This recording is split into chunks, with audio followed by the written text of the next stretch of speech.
सबसे पहले तो मैं आपको थैंक यू बोलना चाहूँगा।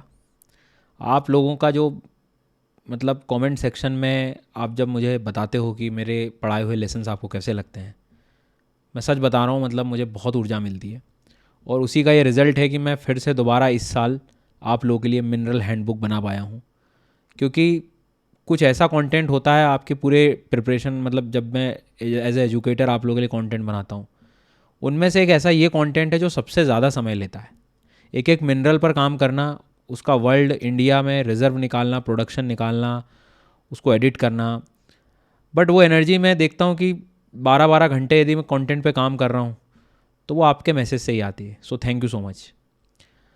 इस वीडियो में लास्ट तक बने रहना, बहुत इन्फॉर्मेशन है। मेरा प्रयास है कि इस एक सिंगल वीडियो से मिनरल्स का एक भी क्वेश्चन आपका मिस नहीं होना चाहिए। एक भी मतलब एक भी। इस लेवल पे मैंने काम किया है इस पर। पीडीएफ आपको 1-2 दिन में नीचे अंदर मिल ही जाएगा। यहाँ पे नीचे यहाँ लिंक है, वहाँ पर मैं अपलोड कर दूंगा। दोनों तरह के पीडीएफ दूंगा, प्रिंटेबल भी आपको लगे तो कम पेज वाले में, और नहीं तो इस तरह से स्लाइड वाला भी दे दूंगा मैं। So thank you. शेयर ज़रूर करें। लास्ट ईयर आपने जितना मुझे सपोर्ट किया था इस वीडियो में, उतने ही एनर्जी से अब मैं दोबारा सारे कंटेंट को फिर से लाया हूँ। अपडेटेड है ये इंडिया वर्ल्ड पूरा रिसोर्सेज जो है इस कंटेंट का, वो मिनिस्ट्री ऑफ माइंस की जो एनुअल रिपोर्ट होती है, या आप कह सकते हो मिनरल ईयर बुक, और यूएस और ब्रिटिश जियोलॉजिकल सर्वे का मैंने सपोर्ट लिया है, उनका जो कंटेंट है, या जो न्यूज़पेपर और पीआईबी, मेन पीआईबी आप समझ सकते हो। आगे बढ़ने से पहले आपको पता है अनअकैडमी मंजिल पे जो डिस्काउंट ऑफर हुआ था लर्नर्स के लिए, बहुत लर्नर्स ने इसका बेनिफिट लिया है। तुम भी इसका हिस्सा बन सकते हो। ये प्राइस 15 महीने के लिए है। पूरा कंप्लीट बैचेस, अनअकैडमी के टॉप एजुकेटर्स, अपने सब्जेक्ट एक्सपर्ट्स हैं। नए बैच रिसेंटली प्रारंभ हुए हैं, ज्वाइन करो, लाइव क्लास लो, रिकॉर्डेड सेशन लो, कोई भी बैच अटेंड कर सकते हो आप। कोई भी किसी एजुकेटर का कोर्स है, सारा एक्सेस आपके लिए है। टेस्ट सीरीज़ है, हज़ारों क्वेश्चन हैं प्रैक्टिस करने के लिए, मेंस आंसर राइट, सारे बहाने खत्म हो जाएंगे। बिलीव मी, एक बार ज़रूर आप अटेंड करें। नीचे लिंक है, कोड मेरा जो है SGYT10 है। शुरू करते हैं वीडियो को बिना कोई अब देरी के। अब आप लोगों का प्यार ही इतना है कि थोड़ा समय लेना पड़ता है। चलो, जो मिनिस्ट्री ऑफ माइंस है वो सब कुछ देखती है, ये हमें पता है, ठीक है। मैंने जानबूझ के उनका जो फंक्शन है वो यहाँ पर आपको बताना चाहूँगा। कई बार ये क्लियर नहीं हो पाता, लेकिन ध्यान रखना, मिनिस्ट्री ऑफ माइन जो है वो रिस्पॉन्सिबल तो है सर्वे, एक्सप्लोरेशन और माइनिंग करने के लिए, ठीक है। मतलब हमें पता है कि सर्वेक्षण, अन्वेषण, खनन के लिए है, लेकिन ध्यान रखना, other than natural gas, petroleum और एटॉमिक मिनरल्स और कोयला नहीं आता सर इसमें। कोल बहुत बड़ा कंफ्यूज क्रिएट कर सकता है, तो इस चीज़ को आपको ध्यान रखना है। मतलब ये पीडीएफ के भरोसे मत रहना कोई। पीडीएफ तुम्हें तभी समझ आएगा जब तुम वीडियो पूरा देख लो, कब, क्योंकि कहाँ क्या चीज़ मैंने ऐड करी है इस बात में आपको समझ में आनी चाहिए फिर। तो यहाँ पर गैस, पेट्रोलियम, परमाणु खनिज और कोयले को छोड़ के ये सारी बातें हुई हैं, ठीक है। तो इनको, इसका सब माइनिंग, एक्सप्लोरेशन वगैरह सब कुछ ये इसके लिए रिस्पॉन्सिबल है। उसके बाद में नॉर्मली यदि हम लोग देखें तो जो mines and minerals development regulation act, ये एक मेन एक्ट है। ये स्टेट पीसीएस में पूछा जा सकता है किस एक्ट के तहत ये सारी चीज़ें, प्रावधान जुड़े हुए हैं। तो ये मेन एक्ट है सर, 1957 वाला, ठीक है, जिसके तहत हम ये कह सकते हैं कि सारे माइंस और मिनरल जो हैं, इनके अलावा ये मंत्रालय, मतलब मिनिस्ट्री ऑफ माइंस देखेगा इसको। साथ ही साथ इसमें एक चीज़ और याद रखना, ये मंत्रालय ऑफशोर एरियाज़ जो होते हैं, समुद्र के किनारे, उनके तहत उसका, उससे संबंधित भी एक्ट है हमारे पास। मतलब जो समुद्र के किनारे बहुत सारे मिनरल्स मिलते हैं, मोनाजाइट वगैरह, कौन एक्सप्लोर करेगा? जी हाँ। तो कहने का मतलब यहाँ पर ये चीज़ आपको ध्यान रखनी पड़ेगी कि बहुत सारे ऐसे मिनरल्स हैं, स्ट्रेटेजिक मिनरल्स भी हो सकते हैं, जिनका आप कह सकते हो कि मिनिस्ट्री ऑफ माइंस जो है इस पर कम से कम ध्यान रख रही। तो अपने लिए क्वेश्चन यहाँ पर क्या पूछ सकता है कि offshore areas mineral development regulation act किसके तहत, कहाँ, किस मंत्रालय के तहत आता है, तो एटलीस्ट अपने को पता हो। ऑफशोर का मतलब अपतटीय क्षेत्र जो होते हैं खनिजों के। जी हाँ, इसको भी आज डिटेल में पढ़ेंगे, क्योंकि इस साल इसका भी जो है एक तरह से अमेंडमेंट हुआ है, बहुत सारी चीज़ें चेंजेस हुई हैं। तो एक्ट्स में अमेंडमेंट भी सिखाऊंगा, मिनरल्स के अपडेट भी है, क्रिटिकल मिनरल्स को भी डिटेल में हम लोग आगे पढ़ने वाले हैं। अब सबसे पहली बात कि मिनिस्ट्री ऑफ माइंस में और क्या क्या काम मतलब जो कर रहा है, तो आपको लगे तो इसको और आराम से पढ़ लेना। मैंने ये आपके लिए पैराग्राफ रख दिया है हालांकि, लेकिन इसमें मैंने एक जो चीज़ें जो बताई हैं कि जो टेरिटरी ऑफ इंडिया में, मतलब हमारे आसपास भारत के साथ जितने भी माइंस वगैरह हैं सब इनके अंतर्गत हैं। इसमें एक दो चीज़ें, बातें जो अपने को याद रखनी, वो याद रखनी है कि जो एक्सक्लूसिव इकोनॉमिक जोन्स होता है, समुद्र के किनारे वाला जो क्षेत्र होता है, उसमें भी उसका भी जो अधिकार है, वो भी इस चीज़ को भी ध्यान रखना कि माइंस मिनरल जो हैं ओशियन के अंतर्गत हैं, with in the territorial water और द कॉन्टिनेंटल शेल्फ। जो महाद्वीपीय निमग्न तट होते हैं, समुद्र का जो किनारे वाला क्षेत्र है, वो भी, और एक तरह से आप कह सकते हो कि एक्सक्लूसिव जोन्स हैं, और जो भी कोई भी मेरीटाइम जोन्स हैं वो भी जो है इसके अंतर्गत जो है एक तरह से आप कह सकते हो कि सब्जेक्ट्स के अंतर्गत इसके आता है रेगुलेशन में। दूसरी इंपॉर्टेंट बात, थोड़ा सा ध्यान रखना, कोयला वगैरह जो है, लिग्नाइट वगैरह, इसका ही अलग मंत्रालय है ना, तो इसको इधर मिक्स नहीं करना, जो अभी हम लोगों ने देखा था। और भी इस तरह के काम की चीज़ें हैं, जिसमें जियोलॉजिकल सर्वे ऑफ इंडिया का क्वेश्चन आ सकता है कि उसका एडमिनिस्ट्रेशन मैनेजमेंट कौन देख रहा है, ठीक है। ब्यूरो ऑफ माइंस के बारे में, इंडियन ब्यूरो ऑफ माइंस, ठीक है। मेटलर्जिकल ग्रेड सिलिकॉन कौन देख रहा है, तो ये सब इसके तहत ही आएगा। एज इट इज़ आपको हिंदी में भी कंटेंट मिल जाएगा। आगे कभी कभी सबॉर्डिनेट ऑफिस भी पूछ सकते हैं, तो जियोलॉजिकल सर्वे भी इसके अंतर्गत है, इंडियन ब्यूरो ऑफ माइंस भी है, भारतीय खान ब्यूरो और भारतीय भू वैज्ञानिक सर्वेक्षण। पीएसयूज़ में कौन कौन से आते हैं वो भी क्वेश्चन आ सकता है, लास्ट ईयर भी बताया था मैंने आपको। नालको भुवनेश्वर, हिंदुस्तान कॉपर लिमिटेड भी है, मिनरल एक्सप्लोरेशन एंड कंसल्टेंसी। अब इसको कई बार हम जो है रॉन्ग लगा सकते हैं, बट ध्यान रखना ये भी बेटा इसके अंतर्गत आएगा। ऑटोनोमस बॉडीज़ में कौन कौन सी इसके तहत आ रही हैं, Jawaharlal Nehru aluminium research development, quickly इसको देखते चलो और आगे बढ़ते चलो। National institute of rock mechanics, ठीक है। यही सारी चीज़ आपको एज इट इज़ हिंदी की भी अवेलेबल हो जाएंगी। आगे बढ़ते हैं। अब इस बार जो सबसे इंपॉर्टेंट ध्यान रखने वाली बात है, जहाँ से मुझे लगता है क्वेश्चन आ सकता है, कि जो एक्ट में बता रहा था इसमें बहुत ज़्यादा बड़े स्तर पर बदलाव आ गया है। अब हुआ क्या था, सबसे पहले आपको पता है कि ये एक्ट हम लोगों ने क्यों लेके आए। तो ऑफकोर्स ये माइनिंग वगैरह कौन प्रावधान है इसका, कोई एक लीगल प्रोविजन तो होना चाहिए। ये 2015 में पहले अमेंड किया गया, ऐसे तो बहुत बार हुआ है, लेकिन रिसेंटली हम 2015 की बात करेंगे। ये 15 में जब अमेंडमेंट लेके आए तो क्या हुआ, हम जो मिनरल रिसोर्सेज जब किसी को देते हैं कि भाई यहाँ से तुम्हें एक्सप्लोरेशन करना, तो उसमें ट्रांसपेरेंसी आए। मतलब एक तरह से आप कह सकते हो कि प्रॉपर, एक तरह से हम बोल सकते हैं कि सही चीज़ें चल रही है कि नहीं, अकाउंटेबिलिटी आए सारी। तो ट्रांसपेरेंसी को जो है लाने के लिए ये अमेंडमेंट किया गया। साथ में एक बहुत अच्छी चीज़ जो है, क्वेश्चन आ सकता है कि डिस्ट्रिक्ट मिनरल फाउंडेशन, ये डायरेक्ट क्वेश्चन आ सकता है। लोगों के जो वहाँ लोग रह रहे हैं, माइनिंग अफेक्टेड लोग रहते हैं, वहाँ कुछ समस्या आ जाती है, पीने की पानी की पीने की समस्या है, शिक्षा है, हेल्थ है, कौन वहाँ पर ध्यान रखेगा, कोई फाउंडेशन। तो डिस्ट्रिक्ट मिनरल फाउंडेशन की स्थापना की, किस चीज़ के लिए, वहाँ के वेलफेयर के लिए, वहाँ के लोगों के वेलफेयर के लिए, ताकि जिला जो खनिज फाउंडेशन जो है उसकी स्थापना, क्योंकि जो प्रभावित लोग होते हैं वहाँ के, उनके क्षेत्रों, मतलब उस क्षेत्र के कल्याण के लिए इसको लाया गया था। तो हमारे से एक क्वेश्चन ये भी पूछ सकते हैं कि डिस्ट्रिक्ट मिनरल फाउंडेशन किसके अंतर्गत आया है, ठीक है। नेशनल मिनरल एक्सप्लोरेशन ट्रस्ट, इसकी भी शुरुआत की गई। ये सब इसके बाद में ये सब इस्टेब्लिश किया गया, ठीक है। इलीगल माइनिंग हो रही है तो पेनाल्टी, और ऐसे 2016-2020 तक धीरे धीरे इसमें और भी अमेंडमेंट आते गए। और बाद में अगले अमेंडमेंट, लास्ट अमेंडमेंट जो मेन जो चीज़ थी वो ये थी कि प्राइवेट सेक्टर ऑक्शन के थ्रू ही आ पाएगा। मतलब बोली जैसी जिसको हम कहते हैं ना, कि मतलब नीलामी जब होगी उसी के थ्रू आपको माइनिंग वगैरह सरकार की ओर से मिलेगा। ये सब कुछ चल रहा था, ठीक है। आराम से पढ़ना, मैंने क्या किया, हाईलाइट भी कर दिया जिन जिन पॉइंट्स पे आपको फोकस करना है। अब तक हमने मालूम है कि इसी एक्ट के अंतर्गत डिस्ट्रिक्ट मिनरल फाउंडेशन वेलफेयर के लिए और नेशनल मिनरल एक्सप्लोरेशन ट्रस्ट, ये नाम से हमें समझ में आ रहा है कि राष्ट्रीय खनिज अन्वेषण ट्रस्ट, इसकी भी स्थापना की गई। इसको और आगे अपन डिटेल में देखेंगे। अब लेकिन हमें मालूम है कि अब समय बदल गया, अब आप कोयले और लोहे के भरोसे नहीं जी सकते। मतलब क्या, मतलब ये कि अब हमें हमारे माइनिंग सेक्टर को और बेहतर करना पड़ेगा, क्योंकि अब आने वाली जो टेक्नोलॉजी है वो क्या है, इलेक्ट्रिक व्हीकल्स आ रहे हैं, बैटरी का निर्माण करना है, मेडिसिन उपयोग है, फार्मास्यूटिकल, बहुत एडवांस लेवल की चीज़ें जा रही हैं। और जो हमारे पास अवेलेबल मिनरल हैं उसके बेस पे हम आगे टेक्नोलॉजी समय के आगे बढ़ ही नहीं सकते, मतलब समय के अनुसार बढ़े, हम पीछे हो जाएंगे कहीं ना कहीं। तो मतलब क्या बात थी कि मिनरल सेक्टर को आवश्यकता है रिफॉर्म लाने की। क्रिटिकल मिनरल जो है हमारे, जो बहुत ज़्यादा एक तरह से आप कह सकते हो कि जिसमें जो आर्थिक विकास और आप ओवरऑल ये कह सकते हो कि राष्ट्र की सुरक्षा के लिए ऐसे खनिजों का उत्पादन बहुत करना ज़रूरी है।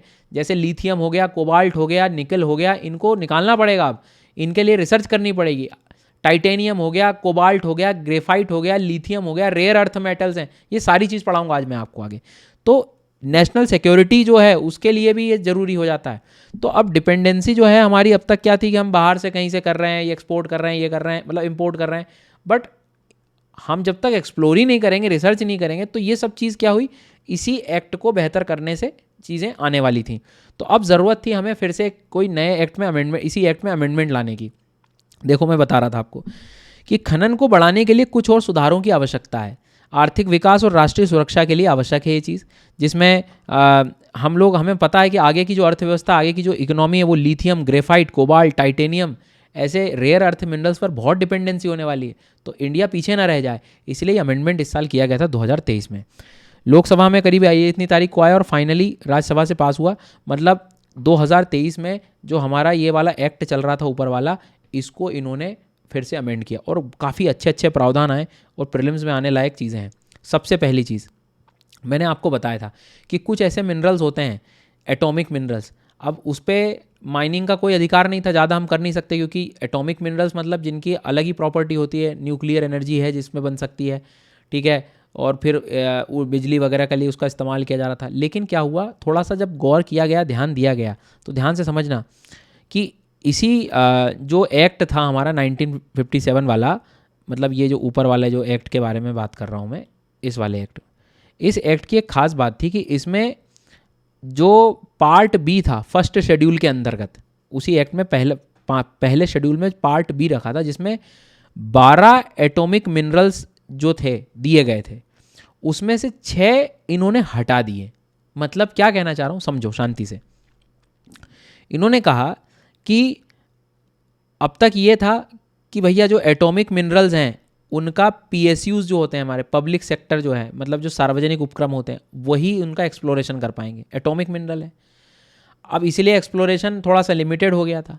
तो अब क्या किया गया कि अब ये कोशिश की गई, इन्होंने देखा कि यार इनमें से कुछ ऐसे मिनरल्स भी हैं जिनका यूज़ नॉन एटॉमिक भी है, मतलब ज़रूरी नहीं न्यूक्लियर एनर्जी में भी इनका सिर्फ इस्तेमाल हो, और भी ये जगह इस्तेमाल किया जा सकता है।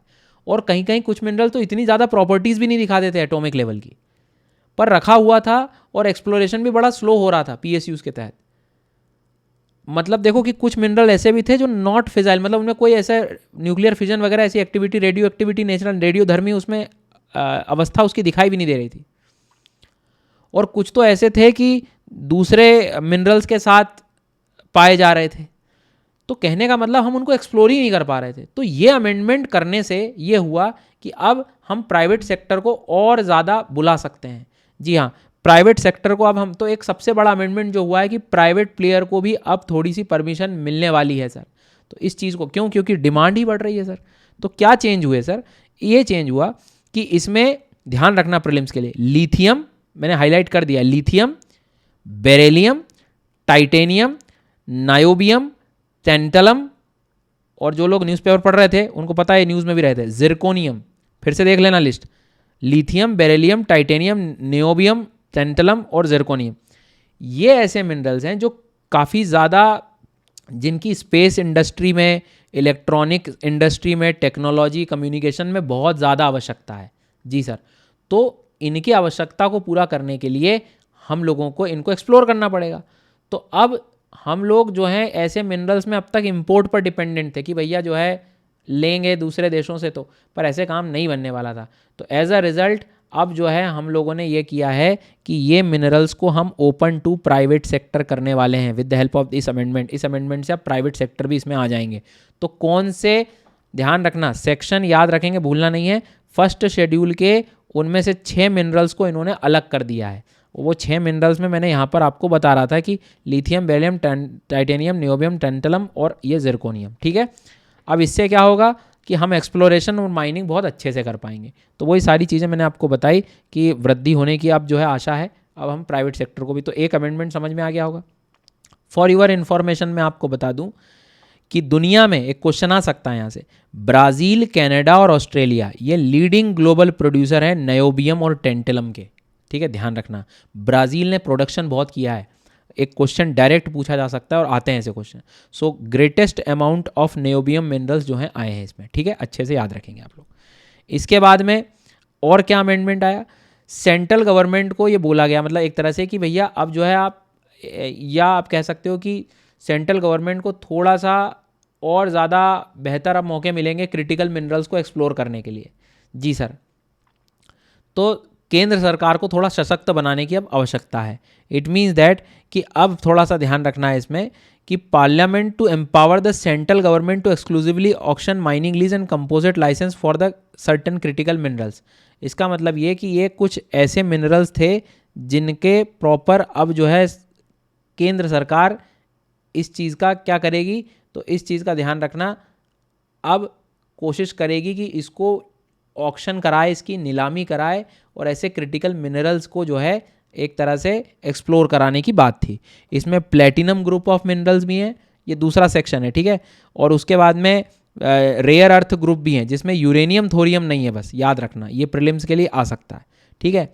तो इनको जो है हटा के एटॉमिक वाली उन लिस्ट से, एटॉमिक मिनरल से जो है इस चीज़ को याद रखना, मतलब ये यूरेनियम और थोरियम नहीं है, बाकी ये सारे और भी मिनरल्स हैं जिन पर इनको जो है क्रिटिकल मिनरल्स को एक्सप्लोर करने की कहानी है कि भैया अब जो है हमें इनको वो करना पड़े। तो ये देखो, नीलामी करने का अधिकार देना है किन चीज़ों के लिए, इनके लिए भी अब जो है, क्योंकि अब बहुत ही लिमिटेड था, इंपोर्ट कर रहे थे हम लोग, पर अब इसको नीलाम करने की भैया आप प्राइवेट प्लेयर भी आओ और जो है इस पर थोड़ा सा ध्यान रखना है कि सेंट्रल गवर्नमेंट जो है इसका ऑक्शन अब कराएगी, इस चीज़ को ध्यान रखेंगे। आगे बढ़ते हैं कि हमें पता है कि जो क्रिटिकल मिनरल है अब हमारी अर्थव्यवस्था के लिए बहुत महत्वपूर्ण हो गए हैं, ज़रूरी हैं ये, ठीक है। तो इसमें चीज़ ध्यान रखना कि ऑथराइजेशन जो है सेंट्रल गवर्नमेंट को है ऑक्शन के लिए, इस चीज़ को जो है थोड़ा सा आपको थोड़ा ध्यान रखना है, भूलना नहीं है, ठीक है। लेकिन ध्यान रखना, ऑक्शन करा लिया, ठीक है, उसके बाद में जो सक्सेसफुल बिडर्स होंगे, जो भी एक तरह से जो भी जिन्होंने भी नीलामी में जिनकी कहानी, मतलब नीलामी जो है वो केंद्र सरकार के द्वारा की जा रही है, नीलामी ऑक्शन सेंट्रल गवर्नमेंट, और जो बोलीदाता जो सफल हो जाएंगे कि भैया जो है जिनको मिलने वाली, वो उनको लाइसेंस जो देने वाला है वो स्टेट गवर्नमेंट देगी। ये बहुत ध्यान रखना है तुम्हें, स्टेट गवर्नमेंट लाइसेंस जो है, ध्यान रखना, लाइसेंस जो है वो स्टेट गवर्नमेंट देगा, ठीक है, ये बहुत काम की चीज़ है। और ऑक्शन में ऑथराइज कौन कर रहा है, बाकी सारा सपोर्ट कौन कर रहा है, सेंट्रल गवर्नमेंट कर रही है। इसका जो स्टैट्यूटरी पेमेंट्स वगैरह भी है, प्रीमियम वगैरह है, वो shall be received by state government, जो आ रहा था उन्हीं के पास चला जाएगा। तो आप भी आराम से पढ़ना, समझ में आ जाएगा। ऑक्शन कौन करा रहा है, ऑथराइजेशन कौन करा रहा है, सेंट्रल गवर्नमेंट।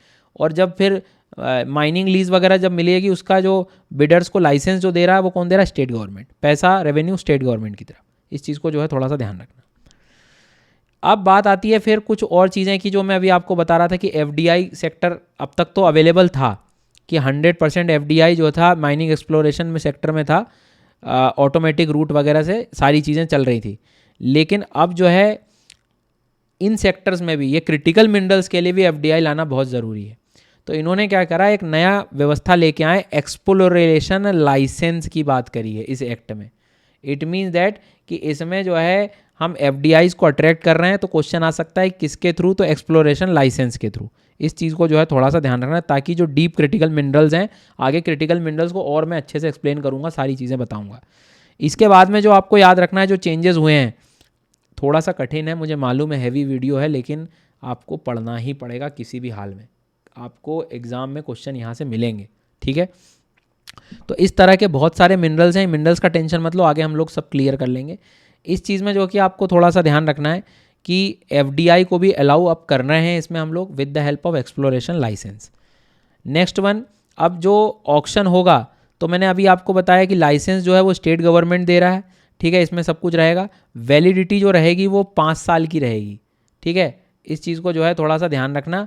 और लाइसेंस को जो है 2 सालों तक फिर और बढ़ाया जा सकता है by making an application to the state government, ये बेसिक चीज़ याद रखना। उसके बाद में 2-3 बातें और हैं कि कितना एक्टिविटी जो है आप एरिया तो 25 स्क्वायर किलोमीटर तक दे सकते हैं, जी हाँ, तो इस चीज़ को जो है थोड़ा सा ध्यान रखना। दूसरी एक बात और इसमें इंपॉर्टेंट अपने को याद रखनी है कि आप शुरुआत में जो भी आपको एरिया दिया गया है, उसका शुरुआत के 3 साल तक जो है licence will be allowed to retain up to 25% of the originally authorised area. ये कुछ बेसिक ज्ञान है, इतना डिटेल में तो नहीं पूछेगा, लेकिन तुम तैयार रहना कि जो तुम्हें एरिया अलॉट किया गया है उसका सिर्फ 25% तुम 3 साल में यूज़ कर सकते। ऐसा नहीं कि सब इकट्ठा हर जगह पहुंच गए, कहीं से कुछ कर नहीं पाए। तो ये थोड़ा सा कुछ बेसिक एक्स्ट्रा इन्फॉर्मेशन है, लगे तो आप लोग रीड कर लेना। इसके बाद में अपन अब आगे बढ़ते हैं। तो देखो एक बार क्विकली देख लो। सबसे पहली बात, मिनरल फाउंडेशन, ये सब कुछ होना, नेशनल मिनरल एक्सप्लोरेशन ट्रस्ट वगैरह, इसका ये बात करी हमने। फिर अब हमने सब चीज़ चेंज कर दी, क्रिटिकल मिनरल की भी ज़रूरत है, तो हमने उसको अब 12 एटॉमिक मिनरल में से जो है 6 को जो है हमने अलग कर लिया, जिसमें तो बहुत ज़्यादा आवश्यकता है जिनकी, तो ये वाली एक लिस्ट थी जो अपने को याद रखनी थी। इसके बाद में जैसे हम लोग आगे बढ़ेंगे और थोड़ा सा जाएंगे, तो ब्राज़ील, कनाडा और ऑस्ट्रेलिया, ये नियोबियम और टेंटलम को इसमें आगे याद रखना है अपने को। फिर उसके बाद में कुछ क्रिटिकल मिनरल जो थे उसमें ऑक्शन की कहानी थी कि ऑक्शन जो है सेंट्रल गवर्नमेंट थोड़ा सा और जो है एक तरह से हम कह सकते हैं कंसेशन की अवेलेबिलिटी कराए, थोड़ा सा और सशक्त बनाए इस चीज़ को, तो कुछ और भी इनमें मिनरल्स फिर उन्होंने जो है ऐड करे। उसके बाद में रेयर प्लेटिनम ग्रुप भी है इसमें, मतलब क्रिटिकल मिनरल्स हम लोग को एक्सप्लोर करना है, सीधी सी बात है। एफडीआई इसमें अट्रैक्ट हो सकती है, सारी चीज़ें, और एक्सप्लोरेशन लाइसेंस वर्ड को भी याद रखिएगा। आगे बढ़ते हैं अब हम लोग। अब मैं जैसे बता रहा था, किनारे पर, समुद्र के किनारे पर जो मिनरल्स होते हैं उन पर भी उससे भी संबंधित कुछ बातें आई हैं। जैसे यहाँ पर जो आपको ध्यान देने वाली बात है कि भारत के पास यूनिकनेस क्या है। देखो बहुत सारी चीज़ें हैं भारत के पास। गुजरात, महाराष्ट्र में यदि आप देखोगे तो लाइम मड अवेलेबल है, जो हमारे पास केरला कोस्ट में कंस्ट्रक्शन ग्रेड सैंड अवेलेबल है, ठीक है। उसके बाद में बहुत सारे ऐसे उड़ीसा, आंध्र प्रदेश, महाराष्ट्र में भी बहुत हैवी मिनरल्स के प्लेसर्स, डिपॉजिट्स हैं। तो कहने का मतलब है कि इतने सारी चीज़ें अवेलेबल होने के बाद इनको हम एक्सप्लोर क्यों नहीं कर रहे हैं, ज़रूरत के हिसाब से करना होगा हमें। तो ये सारी चीज़ें मैंने आपको हिंदी में भी लिख दी है कि क्या क्या खास बात है, आप पीडीएफ में आराम से और पढ़ लीजिएगा। तो अब थोड़ा शांति से सुनना, चीज़ें समझ में जल्दी आ जाएंगी आपको। सबसे पहली बात कि ये थोड़ा अलग है, ये समुद्र के किनारे वाली बात है ना, इसमें थोड़े रिस्ट्रिक्शन ज़्यादा रहेंगे। तो इसमें ये बात है कि प्राइवेट सेक्टर को हम दे सकते हैं, लेकिन बाय कॉम्पिटिटिव बिडिंग। जी हाँ, कॉम्पिटिटिव बिडिंग के थ्रू ही दे पाएंगे। कॉम्पिटिटिव बिडिंग का मतलब क्या होता है, या आप कह सकते हो कि मनमर्जी किसी को नहीं देंगे, मतलब इट मीन्स दैट कि एक प्रॉपर नीलामी वाला जो एक तरीका होता है उसके थ्रू हम लोग ये कह सकते हैं। तो नीलामी यहाँ पर देखें, अब नीलामी भी दो तरह की होती है, एक होती है प्रोडक्शन लीज और एक composite lease licence. Production lease में क्या होता है कि जिसको डायरेक्ट प्रोडक्शन करना हो मिनरल का, और कंपोजिट में कि कुछ कंपनीज क्या करती हैं, पहले रिसर्च भी करती हैं, एक्सप्लोर करती हैं, फिर प्रोडक्शन करती हैं।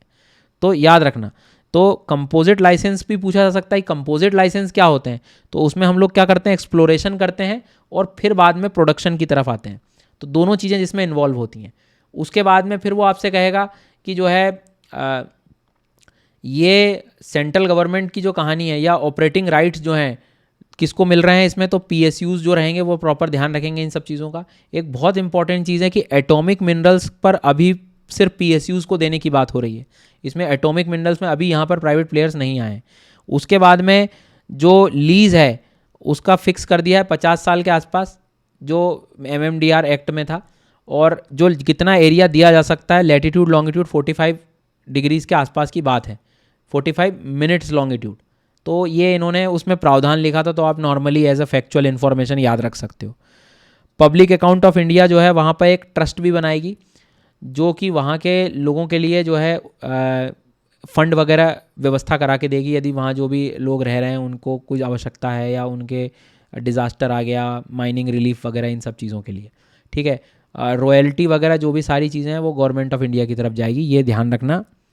ऑफशोर एरिया किधर, किनारे, समुद्र के किनारे वाली जो बात करें। तो ऐसे कुछ चेंजेस आए थे, मैंने हिंदी में भी दे दिया है और आपको मार्किंग कर दिया, आप देखोगे तो आपको चीज़ें आराम से समझ में आ जाएंगी। कुछ थ्योरी है, थोड़ा सा आपको पीडीएफ का भी आइडिया लग जाएगा और ये भी लग जाएगा कि अपन पढ़ के आ रहे हैं इसमें। अब खनिज विदेश इंडिया लिमिटेड का क्वेश्चन आ सकता है, क्योंकि अभी तक हम क्या कर रहे थे, इन मिनरल्स को बाहर से ला रहे थे, इंपोर्ट भी कर रहे थे, तो हम रिसर्च भी कर रहे थे, एक्सप्लोर भी कर रहे थे। तो हमारे एक जॉइंट वेंचर कंपनी है जो मिनिस्ट्री ऑफ माइंस के, आप एक तरह से कह सकते हो कि मिनिस्ट्री ऑफ माइंस के अंतर्गत तो है ही, लेकिन जेवी मतलब और किसके अंतर्गत, तो इसमें नाल्को भी आ रहा है, कॉपर लिमिटेड HCL और MECL, इन तीनों का जो है इसमें योगदान है। तो ये क्वेश्चन यहाँ से भी आ सकता है कि खनिज विदेश इंडिया लिमिटेड काबिल में कौन कौन है, तो मिनिस्ट्री ऑफ माइंस और ये सारी चीज़ें, ठीक है, अच्छे से याद रखना। अब अभी तक क्या क्या हुआ है तो आपको पता होगा, यदि वो पूछे आपसे तो इसमें सब कुछ लिखा हुआ है। हम लोग लिथियम और कोबाल्ट को जो है इसके रिसर्च पे काम कर रहे हैं, मतलब इसको हम एक्सप्लोर करना चाहते हैं। तो कहाँ कहाँ पर हमने ग्लोबल प्रेजेंस अभी बनाई हुई है, तो यहाँ पर ऑस्ट्रेलिया और अर्जेंटीना और चिली, ये 3 देश है जहाँ पर हम एक तरह से कह सकते हैं। तो वहाँ की जो कंपनीज़ हैं, इनामी है, कैमियन है अर्जेंटीना में, उन जगहों पे एक्सप्लोरेशन का काम हम लोग शुरू कर चुके हैं। तो ये कुछ अचीवमेंट्स है काबिल के जो एग्ज़ाम में आ सकते हैं। तो यहाँ से देखो मैंने बता दिया है, अंडरलाइन कर दी है। लिथियम और कोबाल्ट मिनरल हम ऑस्ट्रेलिया में एक तरह से आप ये कह सकते हो कि एक MOU साइन किया है हमने, ताकि वहाँ के रिसोर्सेज को बेहतर देख पाएँ हम लोग। उसके साथ एक चीज़ ये है कि 2 लिथियम के प्रोजेक्ट, 3 कोबाल्ट के प्रोजेक्ट जो है ये भी सब्सिक्वेंटली मतलब शॉर्टलिस्ट हुए हैं वहाँ पर काम करने के लिए। इसके साथ साथ अर्जेंटीना की यदि हम लोग बात करें तो MOU कैमियन कंपनी जो वहाँ की है माइनिंग कंपनी, उसके साथ हुआ है हमारा समझौता, जहाँ पर हम लोग जो है लिथियम माइनिंग प्रोजेक्ट्स पर काम करेंगे। यहाँ एग्ज़ाम पॉइंट ऑफ व्यू से ये आ सकता है कि कैटामार्का प्रोविंस कहाँ है, तो अर्जेंटीना में, जहाँ पे ये एक्सप्लोरेशन हो रहा है। ठीक है, इसके बाद में चिली में भी हम लोगों ने जो है अब रिसेंटली काम करना शुरू किया है। तो वहाँ की जो कंपनी है इनामी करके याद रखना, इनामी योजना एज़ इट इज़ हिंदी में आप लोगों के लिए अवेलेबल है, आराम से PDF से पढ़ना। ये मैंने थोड़ा सा एक वो भी बताया आपको कि कैसे 19, 20, 22, 23 तक हम लोग चिली में चले गए, उसके पहले अर्जेंटीना में थे। तो हम एक सीक्वेंस देखें तो पहले ऑस्ट्रेलिया, फिर अर्जेंटीना और फिर चिली में गए हम लोग। ये पूरा प्रेजेंस आप ग्लोबल इस समय काबिल का कहाँ कहाँ पे है, तो इन चीज़ों को याद रखना। अब क्या हुआ था कि जैसे ही ये एक्ट जो है अमेंड हुआ, तो तुरंत जो है फिर एक तरह से ऑक्शन शुरू हो गए क्रिटिकल और स्ट्रेटेजिक मिनरल्स के। तो मैं क्या देख रहा हूँ कि एक मिनरल बड़ा न्यूज़ में दिख रहा है, दैट इज़ ग्लाउकोनाइट। अब ये क्योंकि बाकी बड़े पहचान के हमारे, तो ग्लाउकोनाइट को जो है 3 ब्लॉक्स बिहार और उत्तर प्रदेश में ऑक्शन के लिए रखे थे। तो मतलब हमारे लिए याद रखना है कि बिहार और उत्तर प्रदेश में ये पाया जा सकता है। तो एक क्वेश्चन ये भी आ सकता है, ठीक है, तो ये थोड़ा सा याद रखना। मैंने वैसे तुम्हारे लिए यहाँ पर एक अलग से काम कर दिया है कि ग्लाउकोनाइटिक सैंडस्टोन जो है वो एक तरह से आप कह सकते हो पोटाश का ही रिसोर्स है, इंडिजिनस रिसोर्स है, पोटाश से संबंधित ही है। एक तो ये क्वेश्चन याद रखना, ये डायरेक्ट आ सकता है एग्जाम में। और एक बात और ये भी याद रखना कि ज़्यादातर ये राजस्थान में इसका रिजर्व है, रिसोर्स राजस्थान में मिलता है, मध्य प्रदेश में मिलता है, फिर उत्तर प्रदेश वगैरह में भी है और बिहार में भी है। तो बिहार, उत्तर प्रदेश, राजस्थान, मध्य प्रदेश के क्षेत्रों में ये पाया जाता है। वर्ल्ड में यदि मैं बात करूं इस तरह का, तो हमें मालूम है ये कनाडा कंपेरेटिवली आगे है इन चीज़ों में, ठीक है, बट इतना ज़्यादा ये नहीं पूछेगा। लेकिन ये एक नया नाम है, ये प्रीलिम्स वगैरह में आ सकता है। लास्ट ईयर जो इन्होंने पूछ लिए थे 2-3 बड़े अजीब नाम, और मैं इसलिए भी कह रहा हूँ कि ये जब वेबसाइट पे तुम जाते हो तो जो ऑक्शन वाली जो प्लेसेस हैं कि बिहार में ग्लाउकोनाइट जो है कहाँ पर दिया गया है, उत्तर प्रदेश में कहाँ दिया गया है, तो ये प्लेसेस हैं। नौहट्टा, ये भी पूछ ले मैच द कॉलम में, कोई बड़ी बात नहीं है। जी हाँ, ये भुरवा रीजन जो है वो पूछ सकता है, या फिर कुरछा रीजन पूछ सकता है। तो अब थोड़ा प्रोनाउंसिएशन मेरा ऊपर नीचे हो सकता है, बट आपको ये पता होना चाहिए कि भैया ये यूपी और ये इधर की बात हो रही। तो थोड़ा सा आप लास्ट मोमेंट पे पढ़ के जा सकते हैं। नेशनल मिनरल एक्सप्लोरेशन ट्रस्ट, उस एक्ट के तहत 57 के तहत हम लोगों ने देखा था कि अमेंडमेंट 2005 के बाद इसको लाया गया। तो इसमें अपने को जो है थोड़ा सा ध्यान रखना है, 2015 सॉरी, कि इसका मेन यूज़ क्या है, to objective to boost regional and detail mineral explore करने की कहानी। तो ये ट्रस्ट इसके लिए लाए गए थे, मतलब अन्वेषण की गतिविधियों को बढ़ाने के लिए, ठीक है। नेक्स्ट अब हम लोग आते हैं ग्राफ पे। ये जो प्रोडक्शन ऑफ मिनरल्स हैं, अब कल को कोई पूछ सकता है, तो जो रीसेंट डाटा है 22-23 का, उसमें थोड़ा सा ये कम हुआ है प्रोडक्शन के बारे में। यदि हम बात करें मिनरल्स का, इसमें एटॉमिक हाइड्रोकार्बन एनर्जी मिनरल्स नहीं है, उसके अलावा की बात करो। पहले ज़्यादा था, अब ये कम हुआ है प्रोडक्शन में। ये ग्राफ को थोड़ा सा ऑब्जर्व करना, स्टेटमेंट के फॉर्म में आ सकता है ये। इसके बाद में 2-3 बातें और आ सकती हैं। एक्सपोर्ट के बारे में बात करें हम, कि एक लंबे समय के एक्सपोर्ट के, रिसेंट जो एक्सपोर्ट हैं हमारे, जी हाँ दिया है हमने यदि, तो एक्सपोर्ट भी हमारे थोड़े से अब कम हो गए हैं, पैसा कम आया होगा फिर, तो ये भी याद रखना। और इम्पोर्ट के बारे में बात करें तो ये ज़रूर हुआ है, ये बढ़ गया है इम्पोर्ट, मिनरल्स को लाने की कहानी। तो इन चीज़ों को जो है थोड़ा सा याद रखना, भूलना नहीं है, ठीक है। यहाँ तक कोई समस्या? अब बात करेंगे सर हम लोग क्रिटिकल मिनरल्स के बारे में, कि क्रिटिकल मिनरल्स क्या हैं। तो सबसे पहले तो क्रिटिकल नाम से क्यों समझ रहे हो, क्रिटिकल ज़रूरत। तो सबसे पहली बात, क्रिटिकल 2 फैक्टर्स पर बात करते हैं हम लोग, 2 पैरामीटर्स पे जज होते हैं क्रिटिकल मिनरल। उसका एक तो इकोनॉमिक इम्पॉर्टेंस होना चाहिए बहुत ज़्यादा, मतलब बहुत गजब का पोटेंशियल हो जिसमें। जी हाँ सर। उसके बाद में सारी टेक्नोलॉजीज़ में जिसका यूज़ हो, प्लस सप्लाई रिस्क भी है उसमें। सप्लाई रिस्क समझते हो कि इतनी आसानी से भी अवेलेबल नहीं है वो। जी हाँ, तब उसकी वो क्रिटिकलिटी को डिसाइड करता है। तभी देखा ना, इतनी आसानी से तो मिल भी नहीं रहे थे ये।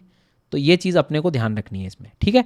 सो अब इसमें कौन कौन है, तो अभी क्या किया था, मिनिस्ट्री ऑफ माइंस ने कमेटी बनाई थी, सुनना ध्यान से, और उन्होंने डिसाइड किया था। क्योंकि क्या है, क्रिटिकल समझो, सारी दुनिया के एक जैसे नहीं हो सकते। कहीं पर कोई मिनरल बहुत आसानी से मिल रहा हो तो वहाँ तो सप्लाई रिस्क है नहीं, तो वो क्रिटिकल क्यों बोलेगा। तो हमारे भारत में मैं एग्जांपल भी दूंगा कि कुछ मिनरल्स जो बहुत सप्लाई रिस्क है जिनका और इकोनॉमिक इंपॉर्टेंस है, उनको ही हमने क्रिटिकल बोला। कमेटी बनाई, कमेटी ने सब अलग अलग डिपार्टमेंट से बात करी। फार्मास्यूटिकल जो डिपार्टमेंट है उससे बात करी कि हमें दवाइयों के लिए इन इन मिनरल्स की आवश्यकता पड़ेगी। स्पेस टेक्नोलॉजी से बात होती है, अलग अलग सब डिपार्टमेंट से बात हुई, और फिर डिसाइड किया टोटल 30 क्रिटिकल मिनरल हम लोगों ने डिसाइड किए। कितने? 30, जिसमें 17 तो रेयर अर्थ एलिमेंट्स हैं, आगे पढ़ाऊंगा क्या है, 6 जो है प्लेटिनम ग्रुप एलिमेंट्स हैं, और बाकी याद रखना जो नॉर्मली यदि हम लोग देखें रेयर अर्थ एलिमेंट्स में 15 जो हैं वो लेंथनम ग्रुप, जो लेंथनाइट्स जो होते हैं उन ग्रुप से हैं। अभी मैं और बता दूंगा। रेयर अर्थ मतलब ये वाले ग्रुप, यहाँ से ये पीरियोडिक टेबल में इधर से इधर तक, तो इसी को मैंने यहाँ पे लिखा हुआ है कि पीरियोडिक टेबल में एक तो स्कैंडियम, यत्रियम और लेंथनम 71 से लगाकर बिल्कुल एक 21 और 39 जिसका जनरली हम लोग देखेंगे, तो ये याद रखना। और एक 57 की कहानी होगी, ये वाला लेंथेनाइट्स। उसके बाद में इधर से ये वाला भी 71 तक, ये भी लिया हुआ है अपन ने, ठीक है। तो ये सारे जो ग्रुप होते हैं इनको हम रेयर अर्थ मिनरल कह रहे हैं। अब समझ में आ गया कहाँ से है रेयर अर्थ, किधर से आया है, क्रिटिकल मिनरल क्या है, उसकी इकोनॉमिक इंपॉर्टेंस और क्रिटिकल जो उसकी सप्लाई रिस्क है उसको लेकर हम बात कर रहे हैं। अब बात करेंगे तो कमेटी में डिसाइड कौन करता है, किस कौन से मदद लेगी ये कमेटी। तो यहाँ पे एग्जाम में आ सकता है 2 संस्थाएं हैं सर, ऊर्जा पर्यावरण और जल परिषद। इनका रोल होता है सर मिनरल्स को क्रिटिकल दिखाना। हालांकि 3 स्टेजेस रहती हैं अलग अलग, लेकिन उनमें कभी कोई पूछ ले कि किस संस्था का ज़्यादा रोल है तो एटलीस्ट अपने को वो भी पता रहे। तो council on energy environment water, commonly known as, ये non profit think tank policy institution है, न्यू दिल्ली बेस्ड, ठीक है। लखनऊ में भी इसका एक ऑफिस आपको मिल जाएगा, बट थोड़ा सा ध्यान रखना ये नॉन प्रॉफिट थिंक टैंक है। ये इंडिपेंडेंट रिसर्च बेस्ड इंसाइट्स वगैरह प्रोवाइड करता है, तो ये मदद कर रहा है ये संस्था। दूसरी सामाजिक और आर्थिक प्रगति के centre for socio economic progress, ये भी एक not for profit public policy think tank है जो कि इकोनॉमिक ग्रोथ और डेवलपमेंट के लिए काम कर रहा था। मतलब अपने से ये पूछ सकता है कि कमेटी किसने बनाई, ये बनाई। कौन सी 2 संस्थाएं इसमें लग रही थी या कौन से 2 नॉन प्रॉफिट थिंक टैंक थे, तो council on energy environment water, और एक जो था वो क्या था, centre for socio economic progress. ये सारी चीज़ें अपने को याद रखनी है, ठीक है। प्रीलिम्स में ये भी पूछ सकता है कि क्रिटिकल मिनरल्स का आइडेंटिफिकेशन जब करते हो तो क्या ऑब्जेक्टिव है, मतलब ज़रूरत क्या है। तो भाई इकोनॉमिक ग्रोथ हो, ठीक है, रिसर्च कर सकें, ग्लोबल सिक्योरिटी, रॉ मटेरियल की सिक्योरिटी, और क्लाइमेट चेंज एनवायरनमेंट प्रोटेक्शन भी हम आफ्टर ऑल करना ही है हमें। अब जो मैं आपसे थोड़ी देर पहले कह रहा था बेटा कि हमने टोटल 30 देखे हैं, तो 30 की लिस्ट कभी दिमाग में आनी हो तो ये तुम्हारे लिए 30 की 30 पूरी व्यवस्था कर दी मैंने। यहाँ से इधर से शुरू करो, एंटीमनी, बेरिलियम, बिस्मुथ, कैडमियम और ये गैलियम वगैरह सब कुछ, ठीक है। उसके बाद में प्लेटिनम ग्रुप, पीजीई मीन्स यहाँ पर है प्लेटिनम ग्रुप होता है, तो ये प्लेटिनम ग्रुप का क्वेश्चन भी आ सकता है कि कौन कौन आता है इसमें। Palladium, rhodium, ruthenium, iridium, osmium, ये भी आ सकता है एग्जाम में कि कौन कौन ग्रुप में शामिल है। फॉस्फोरस भी है, पोटाश भी है, ठीक है। ये याद रखना इनमें से कौन से क्रिटिकल मिनरल्स हैं, शांति से 1-2 बार पढ़ के जाना है इनको, बड़े शांति से पढ़ना, एग्जाम के थोड़े दिन पहले भले ही। फिर उसके बाद में जो रेयर अर्थ मिनरल जो मैं बता रहा था, सारे नाम जो उस टेबल में थे, इधर वाले जस्ट पहले वाले टेबल में, इसमें ये उनके नाम, इसकी लिस्ट बन गई यहाँ नीचे तक, ठीक है। तो ये टिन वगैरह इसमें काम के सारे आगे प्रोडक्शंस वगैरह मैंने बता दिए, ये टेबल यहाँ पर भी दे दिया। अब मैंने यहाँ पे क्या किया, ये टेबल आपके लिए रखा है कि आपको लगे तो एक एक आराम से आप पढ़ सकते हो। इसमें जैसे एंटीमनी है तो इसका मेजर एप्लीकेशन क्या है, ठीक है, बैटरीज वगैरह में यूज़ कर रहे हैं क्या, इंडिया में अवेलेबिलिटी है क्या, तो ज़्यादा प्रूवन रिजर्व नहीं, लेकिन लाहौल स्पीति में ये पाया जाता है। तो ये अब थोड़ा सा काम आपका है, मैंने रिसर्च करने का काम कर दिया, कंटेंट एक जगह ला रख दिया आपके लिए। थोड़ी सी मेहनत करनी पड़ेगी कि कौन सा क्या है, क्योंकि लास्ट ईयर मैंने क्या देखा, स्टेट पीसीएस में भी और अलग अलग जगहों पे भी, यूपीएससी में, ये लोग इम्पोर्ट डिपेंडेंसी पूछते हैं कि तुम्हारे पास है कि नहीं है, तो फिर ये मिनरल हम बाहर से ले रहे हैं, तो वो तक स्टेटमेंट आ रहा है कि भैया ये इम्पोर्ट से आएगा। तो ये चीज़ थोड़ी सी जो है आपको ध्यान रखनी पड़ेगी, ठीक है। उसके बाद में कुछ रिमार्क्स भी हैं, लगे तो आप लोग पढ़ सकते हो, बट इस तरह से मैंने सारे मिनरल्स का कंटेंट आपको दे दिया। जैसे बेरिलियम है, नॉट अवेलेबल नहीं है भैया भारत में, बिस्मुथ भी नहीं है, इसीलिए तो हम सब इसके एक्सप्लोरेशन को बढ़ावा देना चाह रहे हैं, इसीलिए सब एक्ट जो है चेंजेस हुए हैं, ठीक है। कैडमियम वगैरह को भी देख लो आप, तो कैडमियम ये यूज़ आ सकता है कि ये तो एप्लीकेशन वाले क्वेश्चन तो आपको पता है कैडमियम का कहाँ यूज़ है, तो बैटरीज वगैरह में यूज़ होता है, ऑटोमोटिव ट्रांसपोर्ट वगैरह, ज़्यादातर ऐसे क्वेश्चन में देखते हैं अपन आंसर भी लगभग सही मानते हैं सारे के सारे। कोबाल्ट भी उतनी अवेलेबिलिटी नहीं है, जी हाँ, बट ये चीज़ ध्यान रखना कि इनके यूसेज एक जगह सब आपको मिल गया। तो ये प्लीज़ आपसे रिक्वेस्ट है, आप आराम से सब पढ़ना। इसमें कॉपर भी दे दिया है मैंने, कॉपर में पावर ट्रांसमिशन हम बचपन से पढ़ते आ रहे हैं। गैलियम को भी, अब गैलियम का कई बार क्वेश्चन आ सकता है, तो सेमीकंडक्टर्स एलईडीज़ वगैरह में इसका यूज़ होता है। जर्मेनियम का यूज़ जो है ऑप्टिकल फाइबर में होता है। ग्रेफाइट का यूज़ बैटरीज़ में होता है, जी हाँ। उसके बाद में हैफनियम नाम आ सकता है, तो याद रखना है अपने को। तो ये जो है इसकी अवेलेबिलिटी ये जिरकोनियम कंपाउंड्स के साथ मिल रहा है अपने को। जिरकोनियम को आगे मैंने और थोड़ा सा बता दिया है, जी सर। पीडीएफ भी घबरा गई मेरी, देख रहे हो तुम। फिर प्लेटिनम जो ग्रुप था वो भी उसमें मैंने बता दिया। तो कर्नाटक वगैरह इसमें इन्होंने बोला हुआ है, एक दो प्लेस ये आ सकते हैं कि जो हनुमलपुरा जो एरिया है शिवमोगा रीजन में, उधर वहाँ पर काफ़ी ज़्यादा जो है अभी निकाला गया है, बट ठीक है, ये भी आप लोग थोड़ा सा याद रखना। बाकी प्लेटिनम कहाँ ज्वेलरी, मेडिसिन, इलेक्ट्रॉनिक इक्विपमेंट वगैरह में यूज़ होता है। फॉस्फोरस है, पोटाश है, आपका ये जो रेयर अर्थ एलिमेंट्स हैं जिनका इस्तेमाल बहुत सारे हैं, सब कुछ आप आराम से शांति से पढ़ सकते हो। तो ऐसे मैंने पूरा ये करीब सारे जितने भी मिनरल्स थे वो दे दिए हैं, आप शांति से पढ़ लीजिएगा, जिसमें जिरकॉन विरकॉन भी पढ़ लेना। इसके बाद क्रिटिकल मिनरल्स को एक्सप्लोर करने के लिए हमने और किसके साथ इनिशिएटिव लिए हैं, तो क्वेश्चन पूछ सकता है वो कि सप्लाई चेन रेजिलियंस इनिशिएटिव किसके साथ है, मतलब जो एक तरह से कह सकते हो कि इसमें किसका भागीदारी है भारत के साथ, तो जापान का है और ऑस्ट्रेलिया का है। मिनरल सिक्योरिटी पार्टनरशिप हमने किसके साथ करी है, तो यूएस के साथ, याद रखना। ये सब चीज़ों के लिए भी क्रिटिकल मिनरल्स के एक्सप्लोरेशन के लिए बात कर रहे हैं। ध्यान रखना, मैंने अभी थोड़ी देर पहले बोला था कि हर देश में वेरी कर सकते हैं मिनरल्स, जैसे मैंगनीज़ है, मैग्नीशियम है, बोरोन है, इनको हमने क्रिटिकल मिनरल में नहीं रखा है, जबकि ज़रूरत है, हो सकती है, लेकिन क्यों नहीं रखा, क्योंकि ये इनका ज़्यादा उतना सप्लाई रिस्क नहीं है, आसानी से मिल जाते हैं ये। मैंगनीज़ बड़ी मात्रा में भारत में, बोरोन जो है बोराक्स और बोरिक एसिड का इसका अपने आप में अल्टरनेट है भारत में, जी हाँ। तो एक तरह से कह सकते हो कि जिसका यूज़ ग्लास वगैरह में होता है, बट उसके सब्सटीट्यूट इजीली अवेलेबल हो जाते हैं। तो कल को ये भी क्वेश्चन आ सकता है, instead of learning that 30 critical minerals कौन से 3 नहीं है वो तुम और पढ़ लोगे तो ज़्यादा फायदा है। मैंगनीज़, मैग्नीशियम और बोरोन को हमने हमारे इंडिया में क्रिटिकल लिस्ट में शामिल नहीं किया है, ठीक है। रेयर अर्थ एलिमेंट्स जो होते हैं उसके क्वेश्चन आ सकते हैं कि इसका सोर्स क्या है, तो मोनेजाइट सैंड सोर्स है, लास्ट ईयर भी मैंने पढ़ाया था आपको। और भारत में जो मोनेजाइट सैंड के रिजर्व ज़्यादातर पाए जाते हैं वो आंध्र प्रदेश में काफ़ी हैं, उड़ीसा, तमिलनाडु, फिर केरला में, लेकिन प्रोडक्शन में केरला आगे है, ये अक्सर पढ़ते हैं हम लोग। वर्ल्ड में चाइना आगे है, प्रोडक्शन में भी चाइना आगे है, ध्यान रखेंगे। लिथियम काफ़ी चर्चा चलती है, अभी रिसेंटली राजस्थान में भी इसका थोड़ा बहुत रिजर्व मिला है, और भारत में, और आप याद रखना जो जम्मू कश्मीर रियासी रीजन है उसको भी अपने को याद रखना है, जी सर।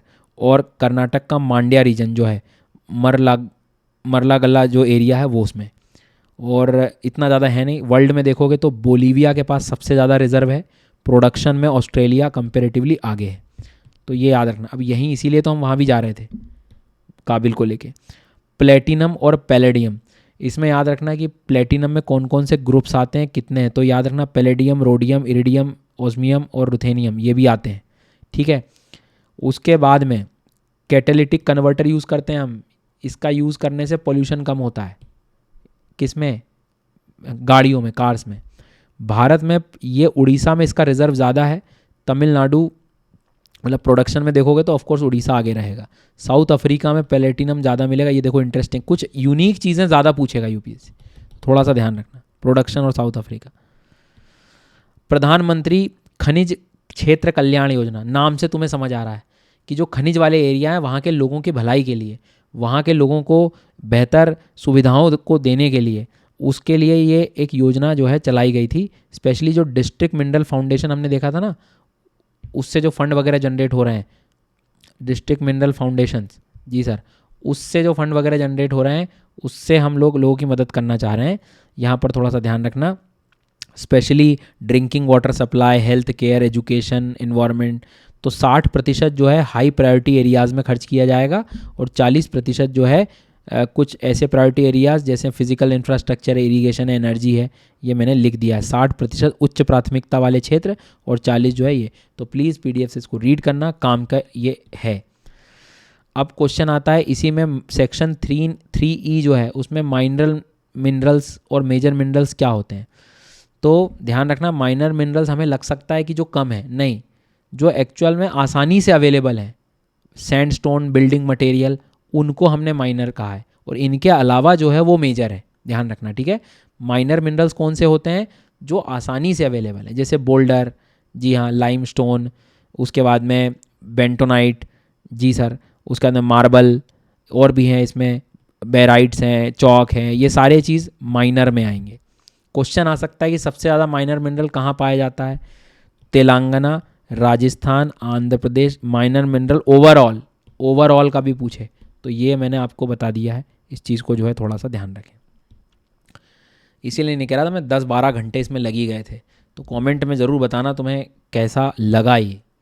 खैर, इसके बाद अपन आगे बढ़ेंगे। मेजर मिनरल्स में ये जो मैं बता रहा था ये बहुत सारे हैं। अब इसमें कुछ जो बदलाव हुए थे, जैसे आयरन।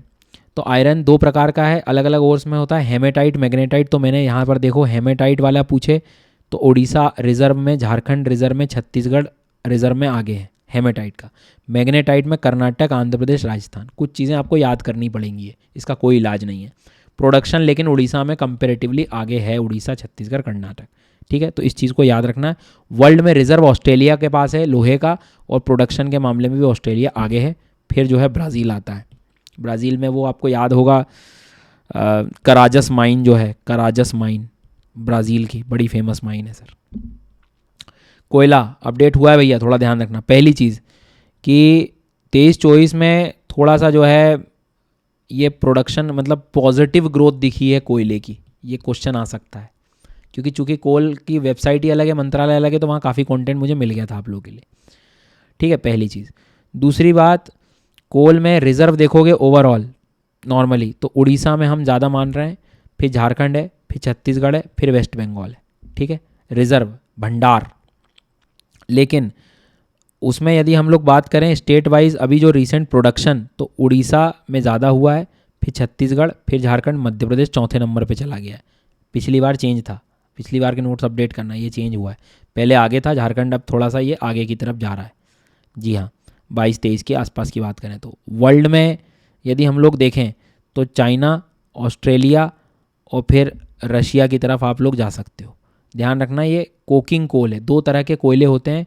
कोकिंग कोल वो होता है जिसका डायरेक्ट मेटलर्जिकल कोल है, जिसका use iron and steel industry में होता है, और नॉन कोकिंग में सिर्फ पानी गर्म करो, स्टीम बनाओ, बिजली बनाओ, थर्मल पे एनर्जी के लिए, ठीक है। तो ये कोल डायरेक्टरी इसका रिसोर्स है। वर्ल्ड में रिजर्व्स USA में ज़्यादा है, और प्रोडक्शन में अभी हम लोग देख रहे थे कि चाइना आगे है। इस चीज़ को जो है थोड़ा सा याद रखना। और इसमें हम लोग इंडिया को ना मानते हो, ऑस्ट्रेलिया को आगे रखेंगे। इंपोर्ट में यदि बात करें, जी हाँ, तो ये भी आप लोग याद रख सकते हो कि चाइना जो है, और फिर इंडिया, और फिर जापान, किसने ज़्यादा लिया है, इंपोर्ट भी करते हैं, तो उसमें भी एक क्वेश्चन बन सकता है। तो याद रखना, कोल का प्रोडक्शन एक तो इंक्रीज़ हुआ है, ठीक है। उसके बाद में भारत में उड़ीसा और छत्तीसगढ़ काफ़ी ज़्यादा आगे है। झारखंड तीसरे नंबर पे प्रोडक्शन के मामले में, रिजर्व में दूसरे नंबर पे। अच्छे से पढ़ लेना, ये स्टेट PCS में आते रहते हैं। फिर आप लोगों के लिए मैंने एक काम और कर दिया है थोड़ा सा, कि जो हमारा टर्शरी कोल होता है, जो इधर काफ़ी रीसेंट है एक्चुअल में, लिग्नाइट से थोड़ा अलग है ये। तो टर्शरी कोल मतलब जो लगभग टर्शरी टाइम में 70 मिलियन साल, रीसेंट और जो 15-16 मिलियन साल, तो उसमें मेघालय में रिसोर्स ज़्यादा है इसका, रिजर्व टर्शरी कोल वाला। अभी तो जो हम ज़्यादातर पढ़ते हैं वो गोंडवाना है।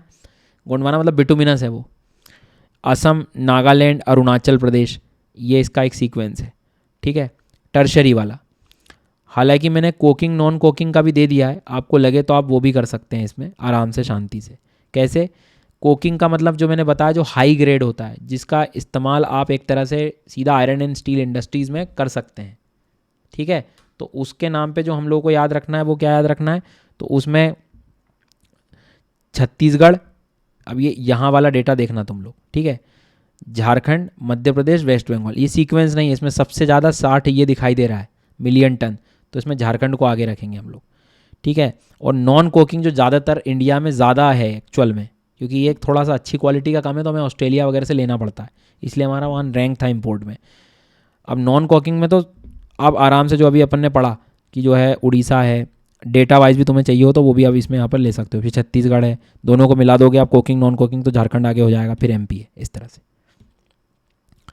ऐसे मैंगनीज़ का है, मैंगनीज़ में उड़ीसा आपको याद रखना है, प्रोडक्शन में मध्य प्रदेश को आगे रखेंगे, ये थोड़ा सा यूनिक है। भारवेली माइंस जो पढ़ते हैं हम लोग, भारवेली माइंस, और मलांजखंड पढ़ते हैं कॉपर के लिए। बॉक्साइट में उड़ीसा आगे रखेंगे, प्रोडक्शन में भी उड़ीसा को आगे रखेंगे, लेकिन ध्यान रखना दूसरे नंबर पे गुजरात है, यहाँ से क्वेश्चन आए हुए हैं तो इसको भी ध्यान रखना है। वर्ल्ड का भी मैंने आपको दे दिया है, वर्ल्ड में भी इंटरेस्टिंग चीज़ है, वर्ल्ड का रिजर्व बॉक्साइट का गिनी के पास है, प्रोडक्शन भी गिनी है। देखो यूनिकनेस, लोग चाइना लगाए आएंगे, ठीक है। एल्यूमिनियम आप आराम से पढ़ लेना, एल्यूमिनियम में ध्यान रखना कि ये कंपनीज का हम लोगों ने यहाँ पर लिखा हुआ है, क्योंकि बॉक्साइट मेन है, जब आप बॉक्साइट से ही फिर आप एल्यूमिनियम की तरफ जाते हो। कॉपर में राजस्थान में रिजर्व, आर फॉर भंडार राजस्थान के पास है, लेकिन प्रोडक्शन में मध्य प्रदेश, मलांजखंड माइन, मलांजखंड में जो मिलेगी वहाँ, मलांजखंड मध्य। भारवेली मैंगनीज के लिए था और ये इसके लिए था, ठीक है। गोल्ड बिहार में रिजर्व है, बार बार कह रहा हूँ, कर्नाटक प्रोडक्शन में आगे चला जाता है। वर्ल्ड में ऑस्ट्रेलिया में रिजर्व है और चाइना प्रोडक्शन में, ध्यान रखना, कहीं और जुगाड़ मत करना। और गोल्ड रिजर्व्स वो इकोनॉमी वाला रिजर्व में मत चले जाना, नहीं तो तुम यहाँ लगा आओ, फिर लड़ाई हो रही है। सिल्वर राजस्थान में आगे, भारत में राजस्थान प्रोडक्शन आगे, ठीक है। वर्ल्ड में पेरू में सिल्वर है लेकिन प्रोडक्शन में मैक्सिको है, ये भी याद रखना है। ऐसे लेड और जिंक का भी तुम पढ़ सकते हो, राजस्थान को आगे रखेंगे और प्रोडक्शन, तो ये आराम से आप स्लाइड को जो है देख लेना, पढ़ लीजिएगा। निकल को देख सकते हैं ऐसे ही कि झारखंड में प्रोडक्शन निकल का अच्छा खासा है, रिजर्व्स उड़ीसा में है। माइका जो होता है, इसमें मैंने वर्ल्ड का इस बार प्रोडक्शन लिखा है चाइना और मेडागास्कार, ठीक है, ऐड किया है ये। बाकी तो भारत में आंध्र प्रदेश और प्रोडक्शन में राजस्थान आगे है, माइका को अच्छे से याद रखें। नाउ यूरेनियम, यूरेनियम में वर्ल्ड में रिजर्व ऑस्ट्रेलिया में है, ठीक है, फिर कजाकिस्तान में, कनाडा में, लेकिन प्रोडक्शन में कजाकिस्तान, नामीबिया, कनाडा, इसका थोड़ा सा ऊपर नीचे है। पहला तो कजाकिस्तान ही है, कहीं कहीं कनाडा दे के रखा है, कहीं यहाँ दे के रखा है, लेकिन अभी अपन कजाकिस्तान को पहले रख रहे हैं, फिर कनाडा का प्रोडक्शन, फिर नामीबिया भी तुम कंसिडर कर सकते हो। उसके बाद में थोरियम में याद रखना, भारत सबसे ज़्यादा रिसोर्सेज है भारत के पास, फिर ब्राज़ील है, फिर ऑस्ट्रेलिया, ये पॉइंट अच्छा है थोरियम का। इंडिया में रिजर्व कहाँ मिल रहा है तो वो भी याद रखना है, आंध्र प्रदेश में भंडार है, लेकिन प्रोडक्शन आंध्र प्रदेश में ही कर रहे हैं। हालांकि माइनिंग्स तो जो है धीरे धीरे झारखंड में भी है, मेघालय में भी, वो भी अपन देखेंगे। डायरेक्ट वर्ल्ड की माइंस आ सकती हैं कि cigar mines match the column कर दो, हुसब माइंस कहाँ हैं नामीबिया में, ओलंपिक डैम वाली माइंस कहाँ हैं, काफ़ी बड़ी माइन है सर ये। काराताऊ माइंस कहाँ है, कजाकिस्तान में है, तो मेक श्योर कर लेना ये आप लोग, मतलब मैच द कॉलम का एक क्वेश्चन तैयार है आपके लिए। आपको एक मैप बना के दे दिया है यहाँ पे मैंने, जिसमें यूरेनियम की और कहाँ कहाँ माइन, जैसे न्यूज़पेपर में पेडागट्टू लंबापुर, ये तेलंगाना वाला जो बेल्ट है, आंध्र प्रदेश वाला बेल्ट, उसमें मिलता है। तुमलापल्ले, कनमपल्ले, पल्लमपल्ले वाले नाम जो है आपको आंध्र प्रदेश में मिलते हैं, तो यहाँ पे यूरेनियम साइट्स पूछी जा सकती हैं। जादूगुड़ा तुम जो पूछते थे, उसके अलावा भटिन है, नावरा पहाड़ है, तुरांदी है, बगजता है, मोल्डी है, जो बंधुरंग है, ये नई माइंस हैं, ये आ सकती हैं एग्ज़ाम में। जी सर, अब देखो थोड़ी मेहनत एग्ज़ाम के पहले कर लीजिएगा, ये कंटेंट तुम भी खुद निकालने जाते हो तो कम से कम नहीं तो 4-5 दिन लग जाते और समय ख़राब हो जाता।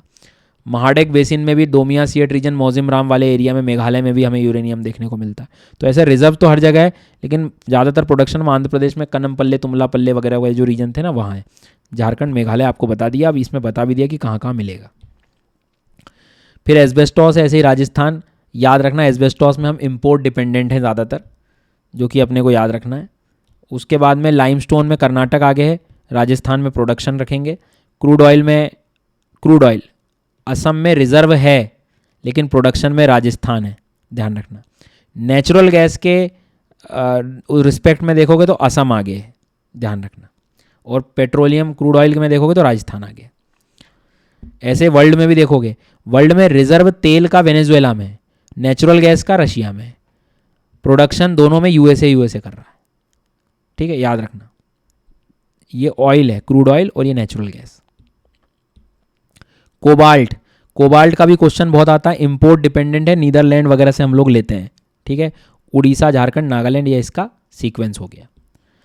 टिन में जैसे ही आप जाओगे तो टिन की सीधी सी कहानी है, तुम मुझे याद करो। क्यों? क्योंकि ये छत्तीसगढ़ में प्रोडक्शन इसका देखा जाता है, रिजर्व हरियाणा छत्तीसगढ़ में मिलेगा आपको। वर्ल्ड का ज़्यादा हो सकता है, काम है नहीं, फिर भी पढ़ लेना आप। टंगस्टन का भी इस तरह से आप लोग देखेंगे, क्रोमाइट का भी देखना है। क्रोमाइट में भी ध्यान रखना, उड़ीसा ही है, तो ये डायरेक्ट क्वेश्चन बन सकता है उड़ीसा वाला। एंटीमनी इम्पोर्ट है भैया, इम्पोर्ट करना पड़ेगा हमें। कैडमियम में भी हम लोग को देख रहे हैं इम्पोर्ट्स। अब कुछ बच्चे कहेंगे इतना कैसे याद होगा, क्या होगा? कुछ मत करो, PYQs चेक करो, तुम्हें लगेगा तुम्हें पेपर निकालना है ना, तुम्हें पढ़ना है, तुम्हें निकालना है तो तुम्हें पढ़ना पड़ेगा। तुम्हें एक दो चीज़ें ऑब्जर्व करनी पड़ेंगी, यूनिकनेस निकालनी पड़ेगी, नहीं तो क्वेश्चन गलत होंगे फिर। कैनाइट जो है रिफ्रैक्टरी, हाई टेम्परेचर वाले रीजन में इसका इस्तेमाल करते हैं हम लोग, तो इसका आप लोग जो है देख सकते हो, तेलंगाना वगैरह ज़्यादा। सिलेमेनाइट में उड़ीसा आगे है और लीडिंग प्रोड्यूसर है इंडिया।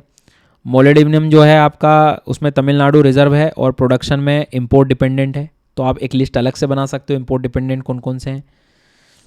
हालांकि क्रिटिकल मिनरल्स के लिए भी वहाँ अवेलेबिलिटी आपको वो मिल जाएगी।